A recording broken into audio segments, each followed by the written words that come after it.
हरे कृष्णा। युधिष्ठिर महाराजा के पूछते हैं, पितामह, यदि कोई मित्रता या सौहार्द के संबंध से किसी नीच जाति के मनुष्य को उपदेश देता है तो उस राज ऋषि को दोष लगेगा या नहीं? मैं इस बात को यथार्थ रूप से जानना चाहता हूँ, क्योंकि धर्म की गति सूक्ष्म है जहाँ मनुष्य मोह में पड़ जाते हैं। भीष्म जी ने कहा, राजन, इस विषय में पूर्व काल में ऋषियों के मुख से जैसा मैंने सुना है उसी क्रम से तुम्हें बताऊंगा, ध्यान देकर सुनो। किसी भी नीची जाति के मनुष्य को उपदेश नहीं देना चाहिए। उसे उपदेश देने पर उपदेशक आचार्य के लिए महान दोष बताया जाता है। इस विषय में दृष्टांत है, वह सुनो, जो दुख में पड़े हुए एक नीची जाति के पुरुष को उपदेश देने से संबंधित है। हिमालय के सुंदर पार्श्व भाग में जहाँ बहुत से ब्राह्मणों के आश्रम बने हुए हैं, ये वृतांत घटित हुआ था। उस प्रदेश में एक पवित्र आश्रम है जहाँ नाना प्रकार के हरे भरे वृक्ष शोभा पाते हैं। नाना प्रकार की लता बेलें वहाँ छाई हुई हैं। मृग और पक्षी उस आश्रम का सेवन करते हैं। सिद्ध और चारण वहाँ सदा निवास करते हैं। उस रमणीय आश्रम के आसपास का वन सुंदर पुष्पों से सुशोभित है। बहुत से व्रतपरायण तपस्वी उस आश्रम का सेवन करते हैं। कितने ही सूर्य और अग्नि के समान तेजस्वी महाभाग ब्राह्मण वहाँ भरे हुए रहते हैं। भारत श्रेष्ठ, नियम और व्रत से संपन्न, तपस्वी, दीक्षित, मिताहारी, जितात्मा मुनियों से वह आश्रम भरा रहता है। वहाँ सब और वेदाध्ययन की ध्वनि गूंजती रहती है। बहुत से वालखिल्य एवं सन्यासी उस आश्रम का सेवन करते हैं। उसी आश्रम में कोई दयालु शूद्र बड़ा उत्साह करके आया। वहाँ रहने वाले तपस्वी ऋषियों ने उसका आदर सत्कार किया। उस आश्रम के महातेजस्वी देपोमम पुनियों को नाना प्रकार की दीक्षा धारण किए देखकर उसको बहुत आश्चर्य हुआ।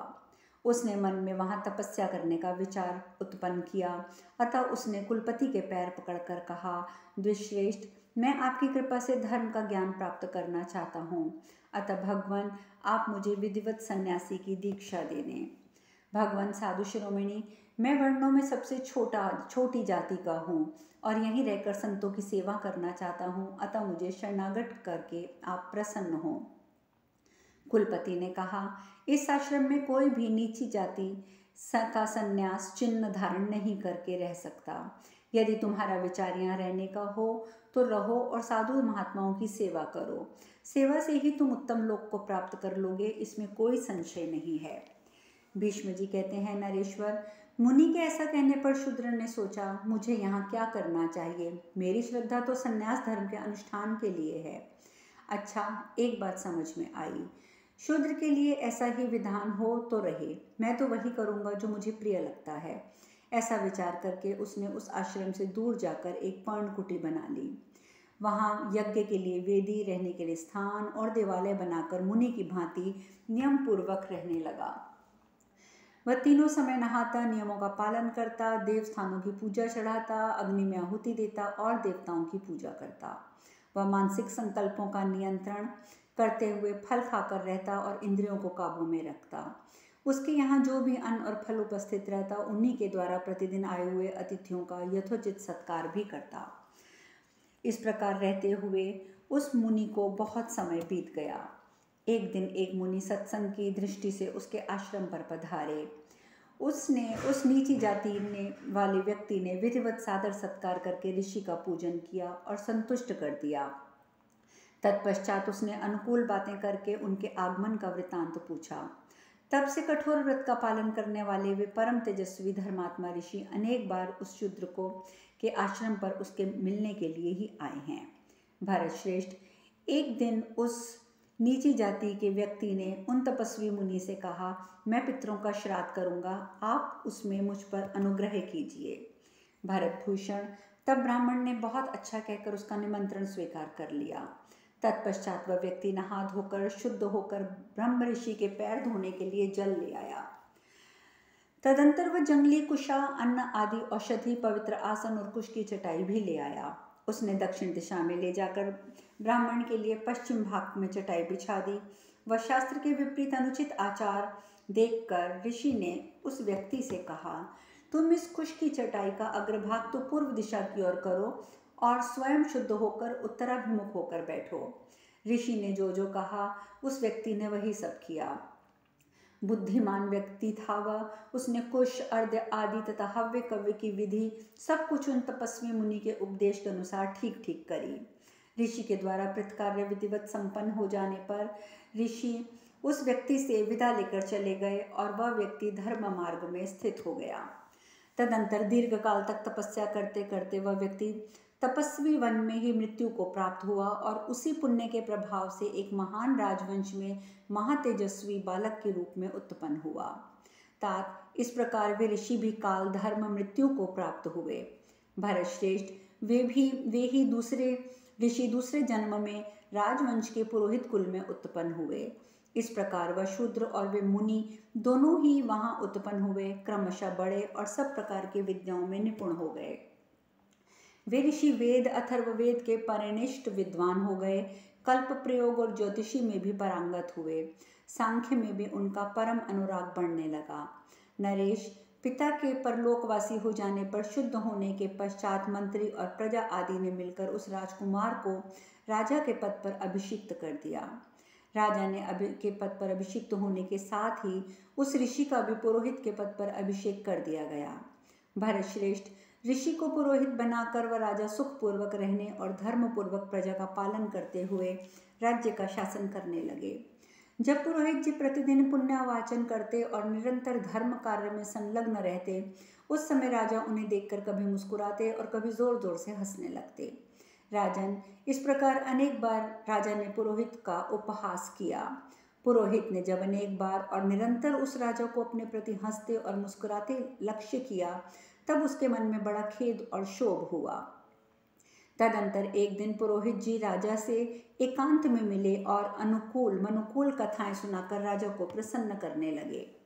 फिर पुरोहित राजा से इस प्रकार बोले, महातेजस्वी नरेश, मैं आपका दिया हुआ एक वर प्राप्त करना चाहता हूँ। राजा ने कहा, द्विजश्रेष्ठ, मैं आपको 100 वर दे सकता हूँ। एक की तो बात ही क्या है। आपके प्रति मेरा जो स्नेह और विशेष आदर है, उसे देखते हुए मेरे पास आपके लिए कुछ भी अदेय नहीं है। पुरोहित ने कहा, पृथ्वीनाथ, यदि आप प्रसन्न हो तो मैं एक ही वर चाहता हूँ, पर पहले आप प्रतिज्ञा कीजिए कि मैं दूंगा। इस विषय में सत्य कहिए, झूठ ना बोलिएगा। भीष्म जी ने कहा, युधिष्ठिर। तब राजा ने उत्तर दिया, बहुत अच्छा, यदि मैं जानता होऊंगा तो अवश्य बता दूंगा, और यदि नहीं जानता होऊंगा तो मैं नहीं बताऊंगा। पुरोहित ने कहा, महाराज, प्रतिदिन पुण्यहवा वाचन के समय और बारंबार धार्मिक कृत्य कराते समय शांति होम के अवसरों पर आप मेरी ओर देखकर क्यों हंसा करते हैं? आपके हंसने से मेरा मन लज्जित हो जाता है। राजन, मैं शपथ दिलाकर पूछ रहा हूँ, आप इच्छानुसार सच सच बताइए, दूसरी बात कहकर मत बहलाइएगा। आपके इस हंसने के स्पष्ट में कोई विशेष कारण जान पड़ता है। आपका हंसना बिना किसी कारण के नहीं हो सकता। इसे जानने के लिए मेरे मन में बड़ी उत्कंठा है। आप यथार्थ रूप से सब कहिए। राजा ने कहा, विप्रवर, आपके इस प्रकार पूछने पर यदि कोई ना कहने योग्य बात हो तो भी उसे अवश्य ही कह देना चाहिए, अतः आप मन लगाकर सुनिए। द्विश्रेष्ठ, जब हमने पूर्व जन्म में शरीर धारण किया था, उस समय जो घटना घटित हुई थी उसे सुनिए। ब्राह्मण, मुझे पूर्व जन्म की बातों का स्मरण है, आप ध्यान देकर मेरी बातें सुनिए। पहले जन्म में मैं शूद्र था, फिर बड़ा भारी तपस्वी हो गया। उन्हीं दिनों आप उग्र तप करने वाले श्रेष्ठ महर्षि थे। निष्पाप ब्राह्मण, उन दिनों आप मुझसे बड़ा प्रेम रखते थे, अतः मेरे ऊपर अनुग्रह करने के विचार से आपने पितृ कार्य में मुझे आवश्यक विधि का उपदेश दिया था। मुनिश्रेष्ठ, कुश के चट कैसे रखे जाएं, कुश कैसे बिछाई जाए, हव्य कव्य कैसे समर्पित किए जाएं, इन सब बातों का आपने मुझे उपदेश दिया था। इसी कर्म दोष के कारण आपको इस जन्म में पुरोहित होना पड़ा। विप्रेंद्र, ये काल का उलटफेर तो देखिए। मैं तो शूद्र से राजा हो गया और मुझे ही उपदेश देने के कारण आपको ये फल मिला। द्विश्रेष्ठ ब्राह्मण, इसी कारण मैं आपकी ओर देखकर हंसता हूँ। आपका अनादर करने के लिए मैं आपकी हंसी नहीं उड़ाता हूँ, क्योंकि आप मेरे गुरु हैं। ये जो उलटफेर हुआ है, इससे मुझे खेद है और इसी से मेरा मन संतप्त भी रहता है। मैं अपनी और आपकी भी पूर्व जन्म की बातों को याद करता हूँ, इसीलिए आपकी ओर देखकर हंस देता हूँ। आपकी उग्र तपस्या थी, वह मुझे उपदेश देने के कारण नष्ट हो गई। अतः आप पुरोहित का काम छोड़कर पुनः संसार सागर से पार होने का अब प्रयत्न कीजिए। साधु शिरोमणि, कहीं ऐसा ना हो कि आप इसके बाद किसी नीच योनि में पड़ जाएं। अतः विप्रवर, जितना चाहिए धन ले लीजिए और अपने अंतःकरण को पवित्र बनाने का प्रयत्न कीजिए। भीष्म जी कहते हैं, युधिष्ठिर, तदंतर राजा से विदा लेकर पुरोहित ने बहुत से ब्राह्मणों को अनेक प्रकार के दान दिए, धन, भूमि, ग्राम वितरण किए। उस समय श्रेष्ठ ब्राह्मणों के बताए अनुसार उन्होंने अनेक प्रकार के कृच्छ व्रत किए और तीर्थों में जाकर नाना प्रकार की वस्तुओं का दान दिया।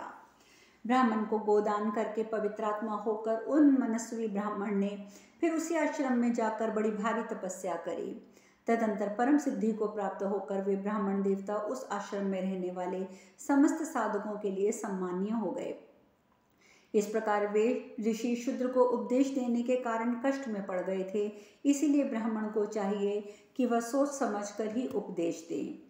नरेश्वर, ब्राह्मण को चाहिए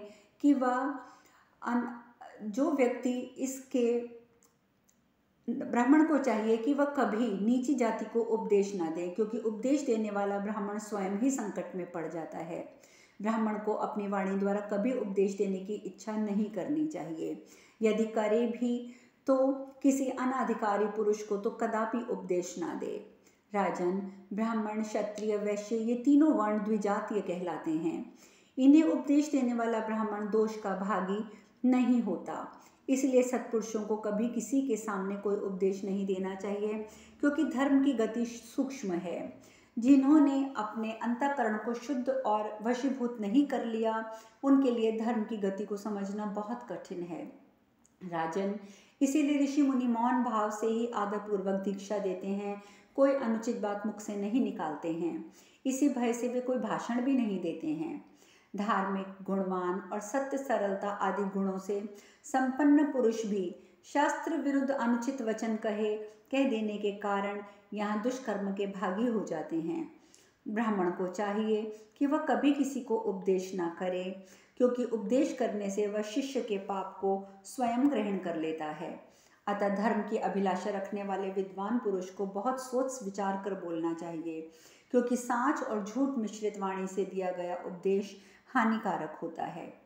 यहाँ किसी के पूछने पर बहुत सोच विचार कर शास्त्र का जो सिद्धांत हो वही बताना चाहिए, और उपदेश वह करना चाहिए जिसमें धर्म की प्राप्ति हो। उपदेश के संबंध में मैंने तुम्हें सब बातें बता दी हैं। अनाधिकारी को उपदेश देने से महान क्लेश प्राप्त होता है, इसीलिए किसी को भी उपदेश ना दें। इस प्रकार अनुशासन पर्व के अंतर्गत दान धर्म पर्व में शूद्र और मुनि का संवाद विषयक 10वां अध्याय पूर्ण हुआ। युधिष्ठिर महाराज आगे पूछते हैं, तात, कैसे पुरुष में और किस तरह की स्त्रियों में लक्ष्मी नित्य निवास करती है, ये मुझे बताइए। भीष्म जी ने कहा, राजन, इस विषय में भी मैं एक वृतांत सुनाता हूँ जो मैंने सुना है।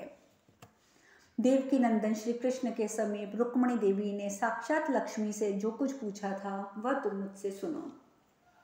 भगवान नारायण के अंक में बैठी हुई कमल के समान कांति वाली लक्ष्मी देवी को अपनी प्रभा से प्रकाशित होती देखकर जिसके मनोहर नेत्र आश्चर्य से खिल उठे थे, उन प्रद्युमन जननी रुक्मिणी देवी ने कौतूहलवश लक्ष्मी जी से पूछा, महर्षि भृगु की पुत्री और त्रिलोकीनाथ भगवान नारायण की प्रियतमे देवी, तुम इस जगत में किन प्राणियों पर कृपा करके उनके यहाँ रहती हो, कहाँ निवास करती हो और किन किन का सेवन करती हो, मुझे यथार्थ रूप से बताओ। रुक्मिणी जी के इस प्रकार पूछने पर चंद्रमुखी लक्ष्मी जी ने प्रसन्न होकर भगवान गरुड़ ध्वज के सामने बड़ी मीठी वाणी में कहा। लक्ष्मी जी बोली, देवी, मैं प्रतिदिन ऐसे पुरुष में निवास करती हूँ जो सौभाग्यशाली, निर्भीक, कार्यकुशल, कर्मपरायण, क्रोध रहित, देव आराधना तत्पर, कृतज्ञ, जितेंद्रिय और बड़े हुए सद्गुण से युक्त हो। जो पुरुष अकर्मण्य, नास्तिक, वर्णसंकर, कृतघ्न, दुराचारी, क्रूर, चोर और गुरुजनों के दोष देखने वाला हो, उसके भीतर मैं निवास नहीं करती हूँ। जिनमें तेज, बल, सत्व और गौरव की मात्रा बहुत थोड़ी है और जहाँ तहाँ हर बात पर खिन्न हो जाते हैं, जो मन में दूसरा भाव रखते हैं और ऊपर से कुछ और दिखाते हैं, ऐसे मनुष्यों में भी मैं निवास नहीं करती हूँ। जो अपने लिए कुछ नहीं चाहता, जिसका अंतःकरण मूढ़ता से आच्छन्न है, जो थोड़े में ही संतोष कर लेता है, ऐसे मनुष्यों में मैं भली भांति नित्य निवास नहीं करती हूँ। जो स्वभावतः स्वधर्म परायण, धर्मज्ञ, बड़े गुणों की सेवा में तत्पर, जितेंद्रिय, मन को वश में रखने वाला, क्षमाशील और सामर्थ्यशाली है, ऐसे पुरुषों और क्षमाशील एवं जितेंद्रिय अबलाओं में भी मैं निवास करती हूँ। जो स्त्रियां स्वभावतः सत्यवादिनी और सरलता से संयुक्त हैं, जो देवताओं और द्विजों की पूजा करती हैं, उनमें मैं निवास करती हूँ। जो अपने समय को कभी व्यर्थ नहीं जाने देते, सदा दान एवं शौचाचार में तत्पर रहते हैं, जिन्हें ब्रह्मचर्य, तपस्या, ज्ञान, गौ और द्विज परम प्रिय है, ऐसे पुरुषों में मैं निवास करती हूँ। जो स्त्रियां कमनीय गुणों से युक्त, देवताओं ब्राह्मणों की सेवा में तत्पर, घर के बर्तन भांडों को शुद्ध और स्वच्छ रखने वाली, गौओं को सेवा और धान्य के संग्रह में तत्पर रहती हैं, उनमें भी मैं सदा निवास करती हूँ। जो घर के बर्तनों को सुव्यवस्थित रूप से न रखकर इधर उधर बिखेर कर रखती हैं, सोच समझकर काम नहीं करती हैं, सदा अपने पति के प्रतिकूल ही बोलती हैं, दूसरों के घरों में घूमने फिरने में आसक्त रहती हैं और लज्जा को सर्वथा छोड़ बैठती हैं, उनको मैं त्याग देती हूँ। जो स्त्री निर्दयतापूर्वक पापाचार में तत्पर रहने वाली, अपवित्र, चटोर, धैर्यहीन, कला रहित और कला प्रिय, नींद में बेसुध होकर सदा खाट पर पड़ी रहने वाली हो, ऐसी नारी से मैं दूर हो जाती हूँ।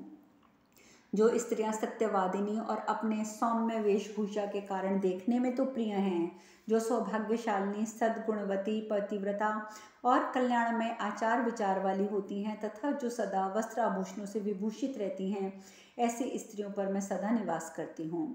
सुंदर सवारियों में, कुमारी कन्याओं में, आभूषणों में, यज्ञों में वर्षा करने वाले मेघों में, खिले हुए कमलों में, शरद ऋतु की नक्षत्रमालाओं में, हाथियों और गौशालाओं में, सुंदर आसनों में तथा खिले हुए उपल और कमलों से विभूषित सरोवरों में मैं सदा निवास करती हूँ।